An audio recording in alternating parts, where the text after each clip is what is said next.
Hi, I'm Veronica Manuel from Ocean Protocol, and today I'm joined by Richard Blythman of AlgoVera AI. Richard is a machine learning expert and is also the co-founder of AlgoVera. Hi, Richard. It's good to see you. Hey, Veronica. Good to see you too. Thank you. So, you have a strong background in generative AI. First, I want to start with what is generative AI and how do you bring this skill set to AlgoVera? Sure. So, generative AI is a subset of AI, and it deals with generative models. So, as you mentioned, I worked in generative AI for a few years. So, I worked in an American company called Xperi, who not many people have heard about, but they create a lot of AI algorithms that go into devices. So, I think they're in more than 4 billion devices worldwide, or something crazy like that. And so what I worked on were algorithms like image enhancement and video super resolution and denoising. So a lot of computer vision stuff and a lot of models that are related to stable diffusion. And I actually worked on putting these generative AI algorithms into products as well. So I'm on a bunch of patents there as well as some research. And then the other company that I worked for was Huawei, where I worked on a few different projects again, but one of the most interesting ones was the digital avatar project. So you might have seen some demos of like synthetic videos of customer services representatives. There's a really cool product called Synthesia.io, where if you go to their website, you can get a few different examples. But we worked on something like that internally in Huawei. And what you can do is you can like record an audio clip, and then that gets lip synced onto a generated video of a digital human, and then the avatar can even do like things like gesture generation and stuff like that. So it's quite a engineering heavy project. You need like a pipeline with many different types of AI models. And so yeah, that was really cool as well. So that's like my industry experience, and then also worked on some AI on the side in like startups and university and stuff like that. Cool. So, can you tell me a little bit how AlgoVera uses that generative AI, at least how they used it in the beginning, and then how AlgoVera has been shaped into its present form today? Yeah, for sure. So the way that I describe Algovera is something like a hub for AI. So people might be familiar with like Hugging Face, for example. It's a type of AI hub where people can upload a lot of different models and even data sets as well. And so you can actually upload generative AI models to Hugging Face, for example. But there's this whole new generation of AI that has come out that's actually been driven by generative AI as well. So people might be familiar with all of these large language models that have come out recently, and what's become possible is that people can build apps on top of these large language models. Like, for example, I can build, some type of AI assistant that answers questions or, summarizes, or maybe I can build an agent that can, browse the web for me and take actions for me. A lot of this stuff has really just become possible with these new advances in AI, and you can't currently, store well, you can store assistants and agents on top of Hugging Face, but it's really not made for that for several reasons.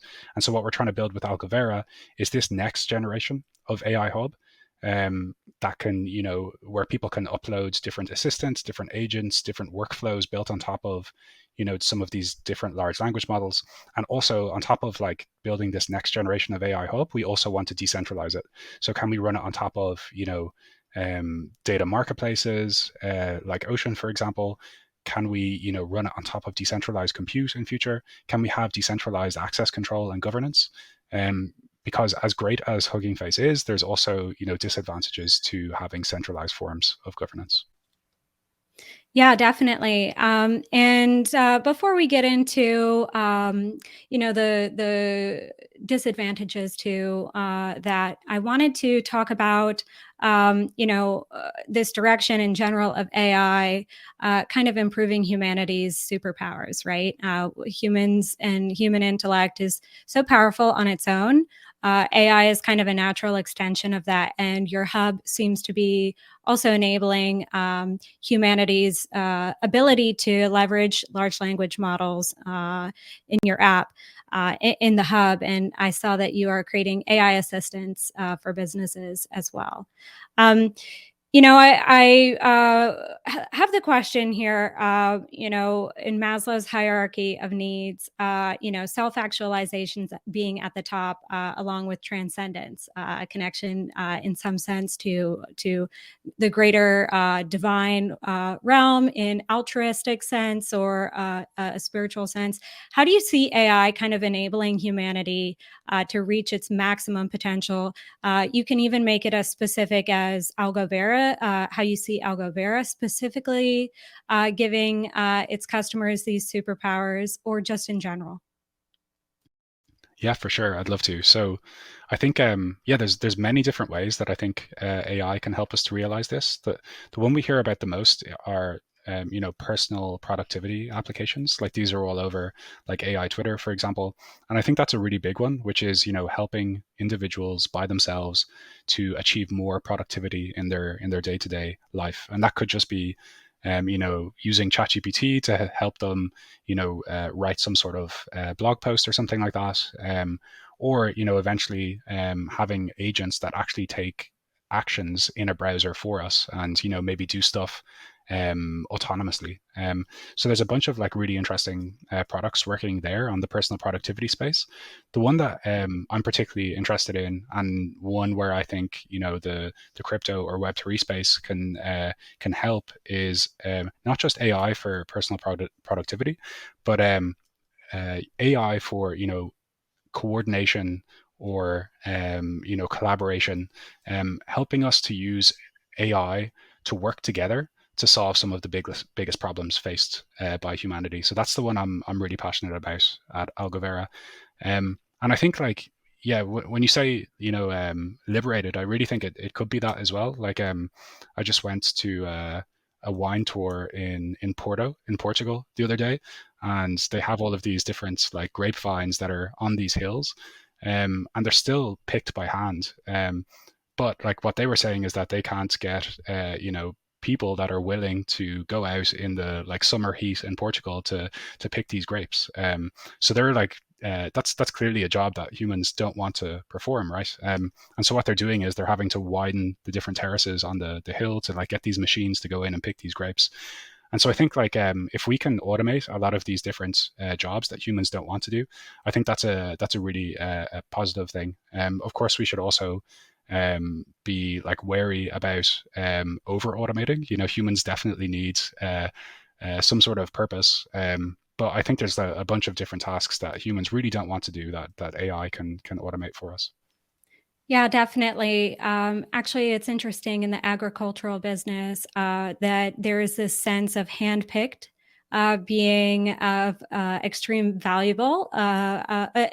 valuable thing versus a mechanized harvest, right? I see this in the tea business where, there's this kind of spiritual element of pricing tea more for having it being handpicked and having that human touch of fine quality versus having tractors go in and just grab everything.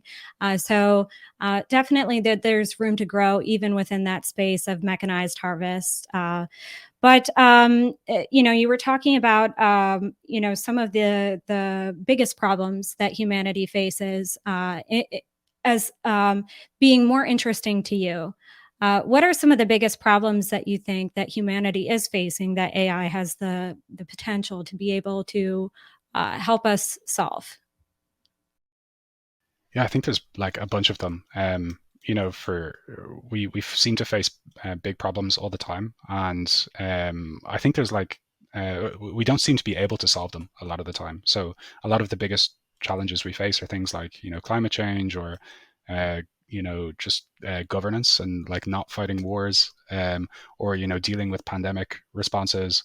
Um, so all of these sorts of things are things that we seem to be failing with at the moment. And for example, Daniel Schmattenberger would say that the problem behind all of them is the same. So he calls it like the meta crisis, and the problem underlying all of those is coordination. And I kind of agree. If we could like coordinate better, then it would be easier to solve some of these biggest problems that we face. And so like Daniel Schmattenberger calls it coordination. That's the issue. But I even think that we can go deeper, and I think what underlies coordination is actually like data. So if we can all agree on the truthfulness of different data, I think that would go a long way. Like you can imagine in the pandemic response, for example, the reason that so much uh, coordination didn't happen is because people couldn't agree on the same set of facts or data or what's true. And so I think if we can achieve this, I think I think we can really tackle some of the biggest problems that we face based on like having truthful data underlying it. And of course, then AI can be used on top of that data as well. Yeah, and I'm glad that naturally that you're gravitating toward this question of the truthfulness of AI outputs to humans. I do have a few kind of questions that were on along these lines. So, for example, what do you think, for example, about large language models like ChatGPT lying to people asking questions of it? What's your opinion on that? Yeah, I think it's an issue for sure. People are trying to like solve this in a bunch of ways. So, for example, large language models. How it's been traditionally done is that the knowledge has been stored in the weights of the model itself, and then when you ask a question of the model, it gives an answer. It outputs an answer, and it's very difficult to figure out from the output which piece of knowledge stored in the model weights that it came from. So this is like one issue, this issue of like source attribution, for example. Um, and also sometimes it will just make stuff up. If the knowledge isn't in the weights and you ask it a question, maybe it will just make something up, right? So what a lot of people are starting to move towards is this thing called retrieval augmented language models. And what that basically means is that rather than storing the knowledge in the weights of the model itself, you can actually train a model to retrieve from an external data source. Um, and so, this solves a lot of the problems because when it retrieves a piece of information from the data source, which could be just a database, you know which piece of data was used to give an output. And we also find that by retrieving this data from a data source, it actually like reduces the chances of the language model making something up or hallucinating. And just to give an example of how that happens, so after we retrieve something from a database, the stuff that you retrieve gets put into the input prompt, um, and then sent to the model.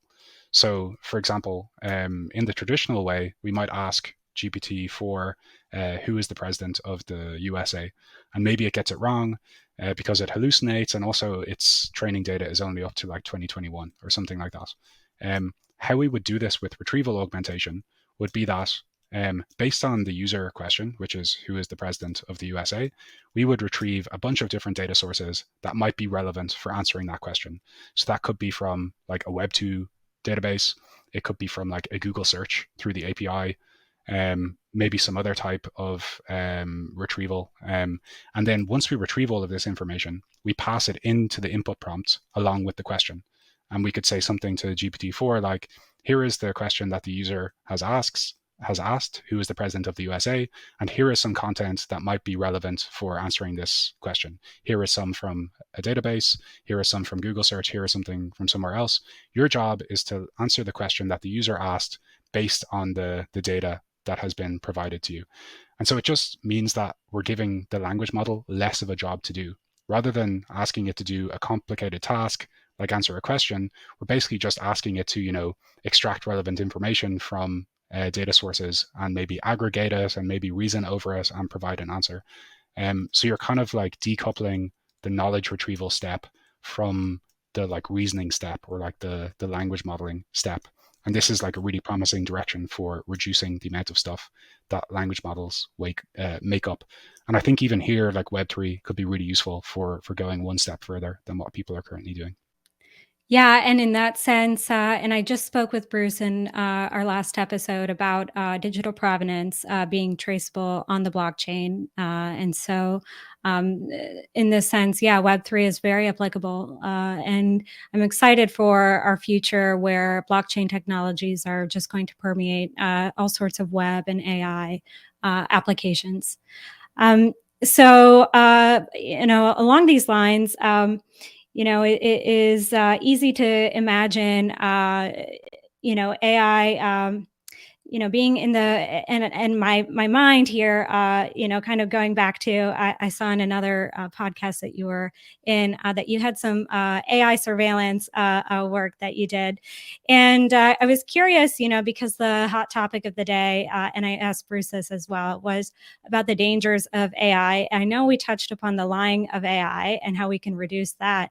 In your opinion, is it that the issue is that AI can self-select to be a bad actor, in a sense, lie to us unwittingly, or perhaps if you believe that it has the ability to be conscious wittingly, right? Or is it that those who are designing AI are the bad actors? Where does that responsibility lie? And, is there a gray area there that you see? Yeah, I think it's funny that you ask just because I think it was like today or yesterday this letter has been signed by a bunch of the big AI labs saying that we need to come together to talk about existential risk as a result of AGI. And I think there's like a legitimate risk there for sure. Like maybe far out in the future. But most, like all of the systems that we have today, are nowhere near that level, in my opinion. They're not general intelligences. They're not like conscious. They don't have agency by themselves. We can like turn them off by like. If you start a new session with ChatGPT, it doesn't like remember the previous experiences and stuff. So yeah, I think that could be a risk, but it's like we're not there yet. What is a risk and already exists? It seems more important to me. And like you mentioned, I have direct experience from this, and it's the reason that I ended up working towards decentralized AI was because like one of the other projects that I worked on in Huawei was surveillance, and so I was given this data set of millions of images from surveillance cameras in China and asked to track people across different cameras with as high performance as possible. So, I mean, I had actually worked on like some stuff before in the American tech company that was like a little bit scary, which was, we were trying to estimate the emotional state of drivers. And like, maybe if someone has road rage, maybe you should take control of the car away from them. Um, so even there, I was kind of like thinking about, should we be building these types of technologies, and like who has control over these technologies? So it's not just Huawei, but like many different companies work on stuff that could be deemed surveillance. And in fact, Microsoft, who is OpenAI's owner, is one of the biggest researchers of surveillance research in the world through Microsoft Asia. So it's everyone is doing this, and like very few people are talking about it. But when I was asked to work on this, it kind of turned my world upside down. I really started wrestling with these concepts like what should we use AI for? What types of applications? Who is in control of these? And like what could they be used for? I started talking to people in my team to see if they were okay with it. And what I learned was that like most people were uncomfortable with it, but still everyone was working on it. And that's including me, and that's as a result of the incentive structures that we have in place. These top-down organizational structures that tell people what to work on, and also the incentive systems like getting paid well, getting good experience in a tech company. All these sorts of things come into play, and so that's as soon as all of this happens, that's when I ended up quitting my job and like going so far in the other direction to explore how do we decentralize the control of these systems. Also, how can we change like organizational structures?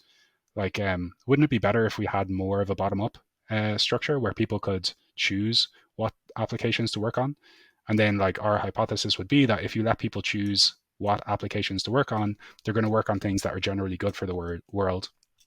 like for example, AI for climate, or AI for healthcare, or AI for coordination, rather than like all of these different applications that a huge amount of engineers in the world work on, like things like surveillance and ad clicks and attention engineering. So yeah, that's kind of that's the stuff that scares me most. And while I think that AGI could be a risk, I think there's much more immediate short-term risks that we see happening in the world today, like people using AI to surveil whole populations and even commit genocide. Um, and yeah, some people would say that it's not either or, and I would agree with that. But where is OpenAI's statement denouncing all of the surveillance research that Microsoft do, for example, or yeah, some other names in this list? Um, if we should be dealing with both AGI risk as well as like short-term AI risk, then I haven't really seen too much from the leaders in the AI space on the short-term stuff. Hi, Richard. We're back. On a very poignant note, that internet connection dropped, and I'm not located in China, and to my knowledge, you aren't either. So, very, very, Suspiciously cut off.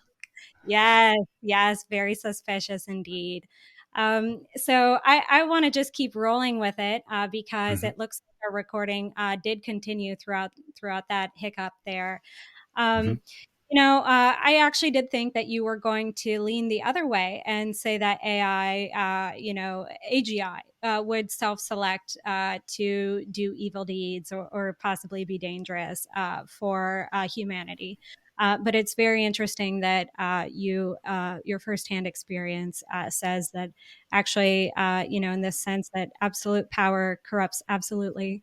That the most powerful organizations around the world having such powerful technologies could be those that are doing damage or be of extreme ethical concern um, in the short Exactly. term. Yeah. That's what I'm most scared of. Yeah. Yeah, and you painted quite a scary picture that not a lot of people paint. So I appreciate your genuine honesty on that, and so and so juicy material for a podcast as well. Um, I saw in an interview that you did, a great interview, by the way, with Baby Pro recently, about Moore's Law and the scalability of AI with regards to computational power. So I wanted to pick your brain. Why do you think that Moore's law, uh, possibly coming to an end, would actually be good for AI builders? Why would it be good? Yeah. So I think, yeah, like Moore's law is traditionally like used to talk about the size of computer chips and specifically CPUs. And what happened was we basically got down to like the atomic level and couldn't make them any smaller, right? So people have been talking about that coming to an end for quite a while. I've heard a few people say that it's just going to continue by even if we can't make the actual processors any smaller, we can just like start stacking them in parallel. So that's basically what is happening with like the GPUs now. So like the graphics processing units, and so we're still getting huge increases in compute power all the time. Like Nvidia obviously are like the leader in this space, and they're continuously coming up with all of these innovations to make better graphics cards that are more powerful for AI. And so, really haven't seen any slowdown whatsoever, and I'm not sure that we will.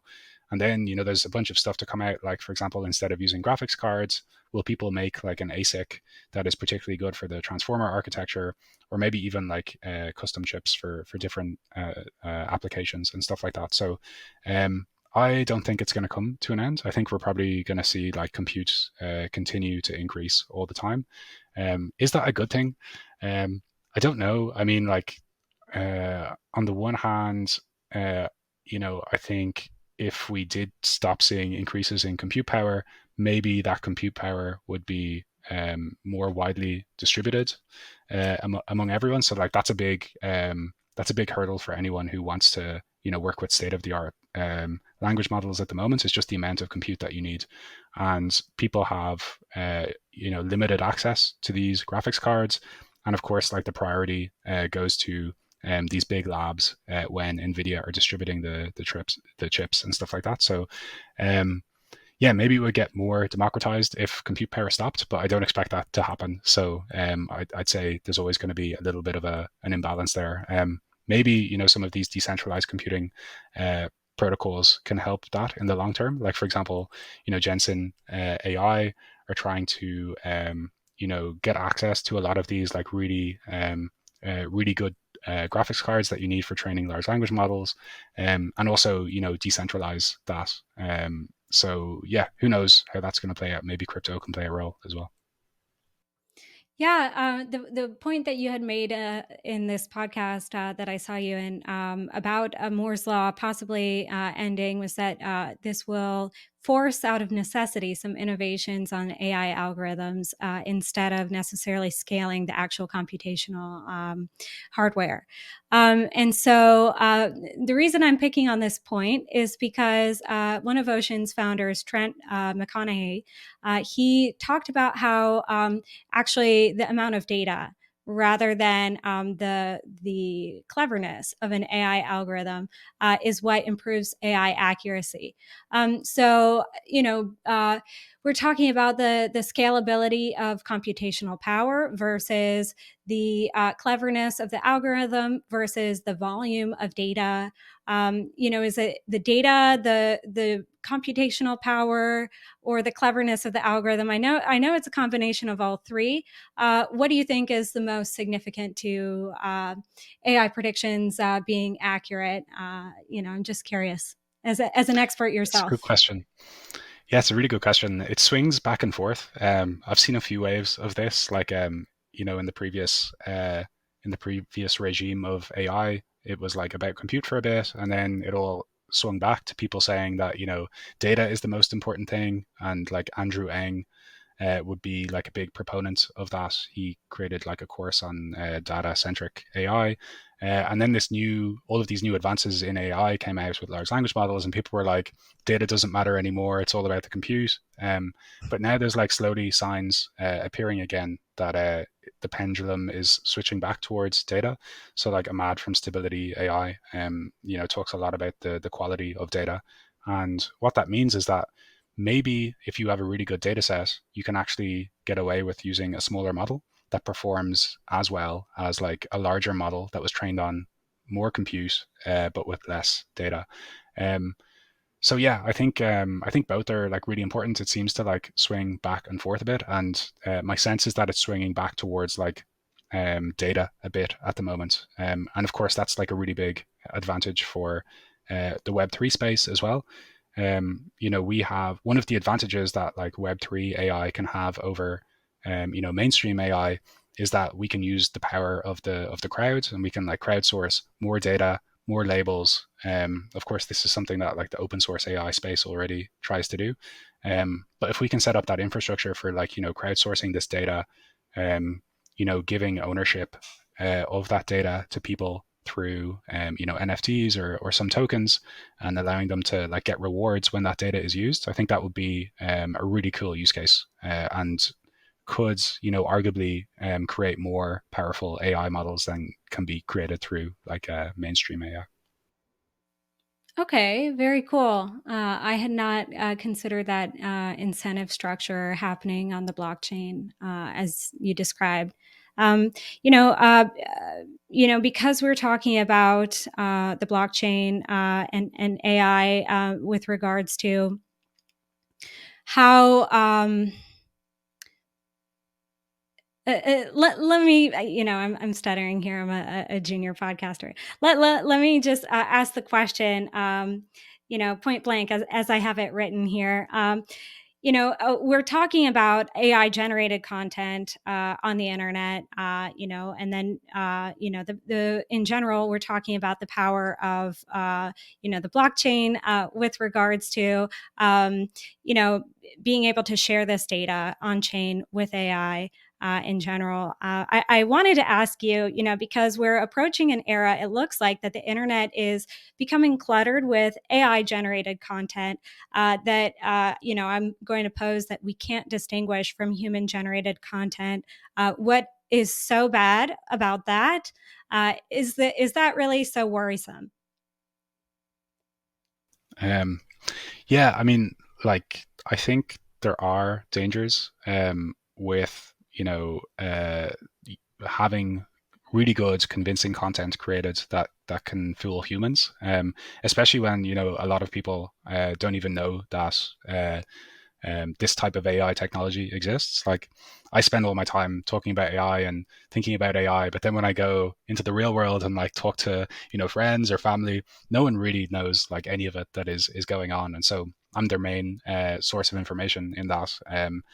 So I think we're probably going to see a lot of like scams. Like for example, now it's possible to record, a few seconds of someone's voice and then get them to say anything in that voice. And so you can imagine these like phone scams where maybe an older relative receives a phone call.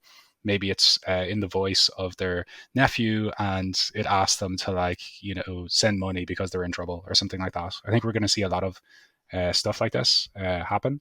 So there are Mm. definitely dangers with having AI generated content because of things like scams, and you can also imagine around elections and stuff. We're going to see a big US election soon, and I think we're going to see a lot of AI generated content that maybe a lot of people will believe. Um, so I think there are a lot of issues that we have to work through as a society with like AI generated content. But hopefully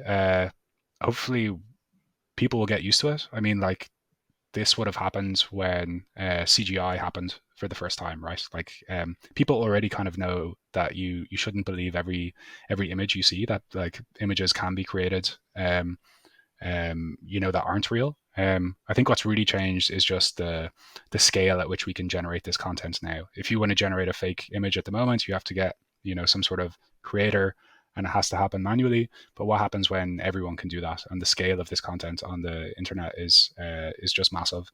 So yeah, I mean there have been some similar things that have happened before with fake generated content. What's really changed is like the ease at which we can create it.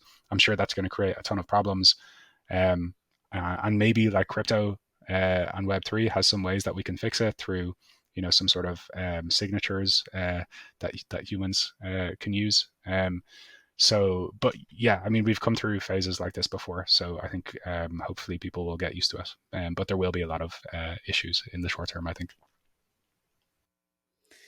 Yeah, it's interesting because, and we talked about kind of this, natural human touch with regard to agriculture, and then kind of alluding to in Moore's Law, this self actualization, of humans. Once AI kind of enables us to be relinquished from the more mundane tasks, that kind of the human touch, in art or other creative pursuits will be more valuable.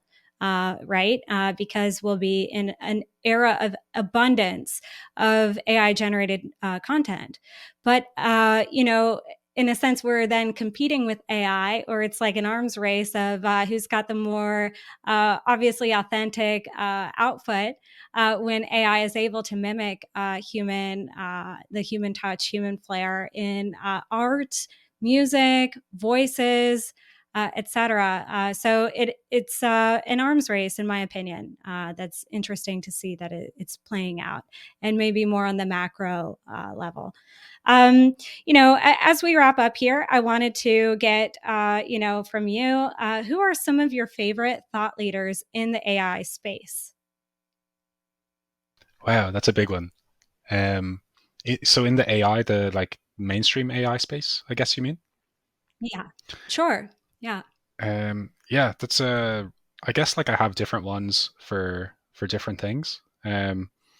So I really like Jeremy Howard, for example, of Fast AI. As someone who is self-taught in machine learning, originally, I found the courses there really useful. He's an amazing educator and communicator.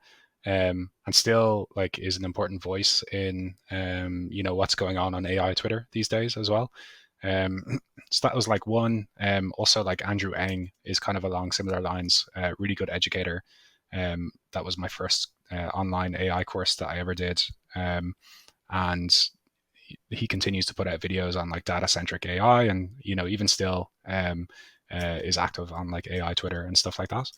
Um, yeah, then there's like yeah, I follow so many people on Twitter. Like even I love to hear all of the different voices, and it's getting a bit like combative at the moment. There's like quite a lot of division in the AI space at the moment. Like some of the godfathers, for example, are Jeffrey Hinton, uh, Jan LeCun, Jürgen Schmidt-Huber, Yoshia Bengio, um, like many of whom disagree with risk of AGI and things like that. So it's really a crazy time to like watch the debates on this. But they're obviously all amazing from like forming the whole field however many years ago.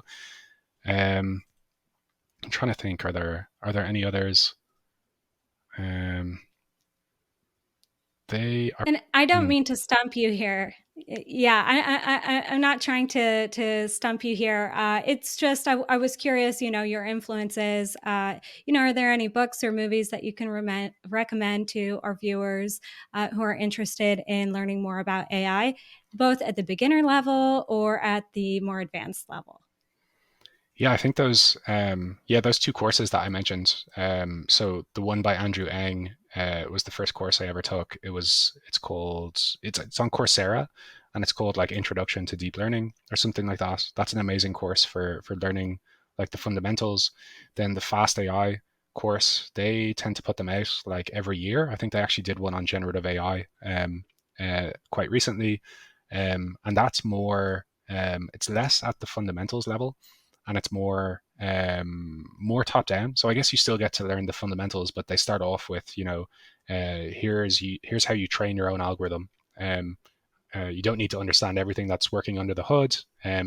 But look how easy this is, and then later we'll dive into the fundamentals. So it's kind of like more top down. So they're really good courses to get started. There's some really cool stuff going on with like building apps on top of large language models these days. So Mhm. LangChain is a really good community to join. Llama Index. Um, these are like less related to like deep learning, like well traditional deep learning, and more related to this like new wave that's happening in generative AI. And I think some people are starting to put out like courses on this new generation. So um, yeah, I think like if you go to like LangChain Discord or like Llama Index Discord or follow them on Twitter, you'll see a lot of really cool like webinars and stuff going on. And keep an eye out for courses in this next generation of AI, because I think they're going to be coming out soon. Very cool. Thank you, Richard, for rolling with the punches here with me. I know that we had a technical hiccup, and I myself had a small brain fart back there. That you handled everything with grace, and it was very fun talking with you. You're very wise, and I learned a lot, and I'm sure our viewers learned a lot as well. Thanks, Richard. And I will talk to you hopefully again in the future. Thanks, Veronica. Really enjoyed it.